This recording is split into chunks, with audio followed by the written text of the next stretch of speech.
Hello students, सुश्री classes में आपका स्वागत है।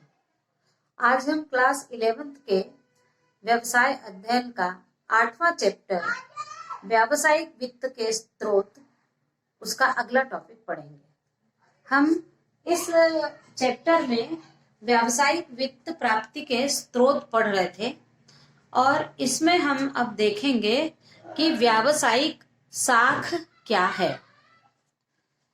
तो व्यावसायिक साख यानी उधार क्रय की सुविधा उपलब्ध करवाना व्यावसायिक साख कहलाता है।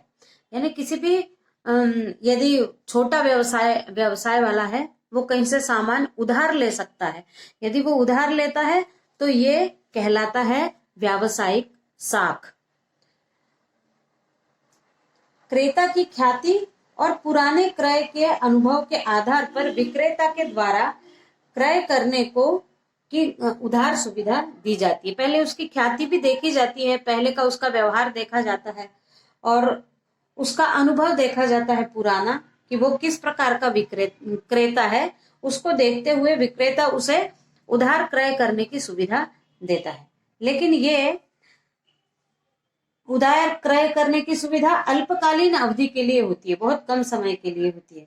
इसमें माल का क्रय करके उसका उपयोग तो तुरंत कर लिया जाता है, लेकिन भुगतान कुछ समय बाद किया जाता है। तो व्यवहारिक रूप से क्रेता के लिए सभी वस्तुओं का नगद क्रय करना संभव नहीं हो पाता है, इसलिए इस प्रकार की सुविधा प्रदान की जाती है।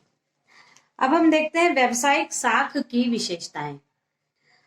तो पहली विशेषता यह है कि विक्रेता का उत्पादन कार्य नहीं रुकता। विक्रेता अपना कार्य करता रहता है, निरंतर चलता रहता है। फिर विक्रेता का विक्रय भी निरंतर चलता रहता है, वो सामान बेचने का कार्य भी निरंतर करता रहता है।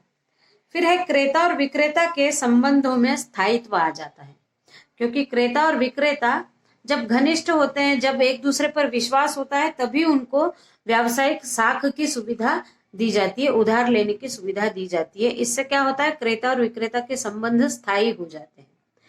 फिर क्रेता को वित्त के लिए किसी और व्यावसायिक संस्थानों में भटकना नहीं पड़ता। और अगला है, क्रेता और विक्रेता दोनों की ख्याति में वृद्धि होती है, कहीं भी रोक टोक नहीं रहती है, तो ख्याति में वृद्धि होती है। फिर हम अगला वित्त का स्रोत देखते हैं, विनिमय विपत्र का भुनाना। विनिमय विपत्र का भुनाना यानी डिस्काउंटिंग ऑफ बिल। तो विनिमय विपत्र को छूट पर भुनाने की सुविधा बैंकों के द्वारा दी जाती है। यह एक बहुत महत्वपूर्ण सुविधा है। बैंक द्वारा यह सुविधा बहुत पहले से दी जा रही है। यह सुविधा बैंक के द्वारा बिना किसी समांतर प्रतिभूति के प्रदान की जाती है। जब बिल के धारक की बिल भुगतान तिथि से पहले ही रुपयों की आवश्यकता होती है, तो उस बिल को किसी बैंक से भुना कर रुपया प्राप्त कर लिया जाता है। बैंक बिल भुनाने की तिथि से बिल के भुगतान की तिथि तक की अवधि का ब्याज काटकर शेष राशि धारक को दे देती है। यानी यदि दो पार्टियां हैं, इसमें 3 पार्टियां होती हैं। एक तो विनिमय विपत्र देने वाला, एक उस विनिमय विपत्र को रखने वाला, और बीच में है बैंक। यदि विनिमय विपत्र दिया गया है और उस पर कोई डेट डली हुई है, तो जो बिल धारक है, जिसके पास वो बिल है, उसको यदि पैसों की आवश्यकता उस डेट के पहले पड़ जाए, तो वो अपना बिल लेकर बैंक में जाकर बैंक से उस बिल को भुना सकता है। लेकिन अवधि के पहले होने के कारण बैंक थोड़ा ब्याज उसका काट लेती है, उसको पूरा पैसा नहीं मिलता है, थोड़ा ब्याज काट लेती है। और बाद में जो बिल देने वाला होता है, वो बैंक में जाकर उस बिल को चुका देता है, क्योंकि उससे पहले बैंक को बिल मिला नहीं होता है। पैसा बैंक को बाद में मिलता है, बैंक पहले दे देती है बिल धारक को, इसलिए उसमें थोड़ी ब्याज की कटौती कर लेती है। तो विनिमय विपत्र की अब हम आगे देखते हैं कि क्या क्या विशेषताएं हैं।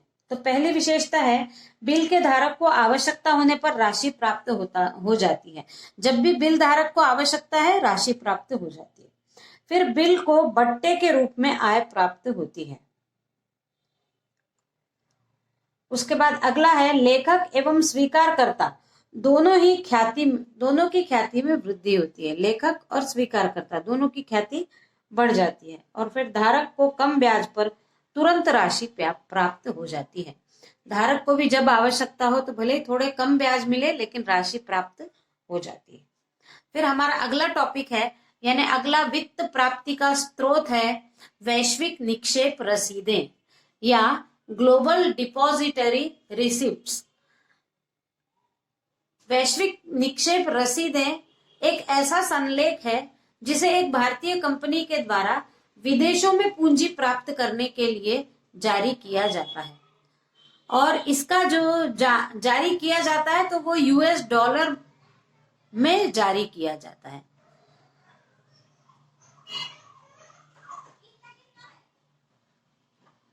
वैश्विक निक्षेप रसीद एक ऐसा प्रमाण पत्र भी है जो भारत के बाहर विदेशी जमाकर्ता बैंकों के द्वारा निर्गमित किया जाता है और इसे GDR कहते हैं शॉर्ट में। तो GDR विदेशी शेयर बाजार में सूचीकरण एवं व्यापार किया जाता है। GDR का सूचीकरण वैश्विक बैंक में किया जाता है। वित्त मंत्रालय की अनुमति के बाद एक भारतीय कंपनी अंतर्राष्ट्रीय बैंक के नाम से अंश जारी कर सकती है और इस बैंक को जमाकर्ता बैंक कहते हैं।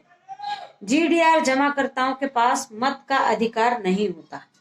अब हम देखते हैं कि वैश्विक निक्षेप रसीदों की क्या क्या विशेषताएं हैं। पहली विशेषता है कि GDR पर लाभांश अंशों की भांति ही प्राप्त होता है। जिस प्रकार शेयर्स पर लाभ प्राप्त होते हैं वैसे ही वैश्विक निक्षेप रसीदें या GDR पर भी अंश वैसे ही लाभ वैसे ही प्राप्त होता है। फिर GDR के धारक को कंपनी में मत का अधिकार नहीं है, मतदान का अधिकार नहीं है। फिर GDR को यूएस डॉलर में ही प्रदर्शित किया जाता है क्योंकि वो पूरे विश्व के लिए होता है, इसलिए उसको डॉलर में ही निर्गमित किया जाता है। फिर GDR हस्तांतरणीय होते हैं, किसी दूसरे को भी दिए जा सकते हैं। फिर GDR का धारक लाभ में भागीदार होता है, कंपनी को जो भी लाभ होंगे उसमें वो भागीदार होता है। फिर GDR का किसी भी अमेरिकन तथा यूरोपियन स्टॉक एक्सचेंज में सूचीकरण करवाया जा सकता है। जो GDR है उसका सूचीकरण अमेरिका में भी करवाया जा सकता है और यूरोपियन स्टॉक एक्सचेंज में भी इनका सूचीकरण कराया जा सकता है। फिर GDR पर लाभांश भारतीय मुद्रा में चुकाया जाता है, इसलिए ज्यादा फायदेमंद होता है। उसके बाद GDR का धारक अपने GDR को निरस्त भी कर सकता है। फिर अगला है GDR के निर्गमन से कंपनी की साख में वृद्धि होती है और GDR में विदेशी पूंजी की प्राप्ति होती है, इसलिए ये ज्यादा फायदेमंद होता है। अब हम अगला वित्त का स्रोत देखते हैं, अमेरिकन निक्षेप रसीदें या अमेरिकन डिपॉजिटरी रिसिप्ट्स, इसको ADR भी कहते हैं। तो ADR और GDR में थोड़ा सा अंतर है। ADR यानी अमेरिकन डिपॉजिटरी रिसिप्ट, ये केवल संयुक्त राज्य अमेरिका यानी यूएस के ही नागरिकों के लिए निर्गमित की जाती है और जो GDR है वो पूरे विश्व के लिए जारी की जाती है। यूएस के ही स्टॉक एक्सचेंज में इनको सूचीबद्ध भी किया जाता है क्योंकि ये यूएस में से ही निर्गमित होती हैं। इस वीडियो में बस इतना ही। Thank you.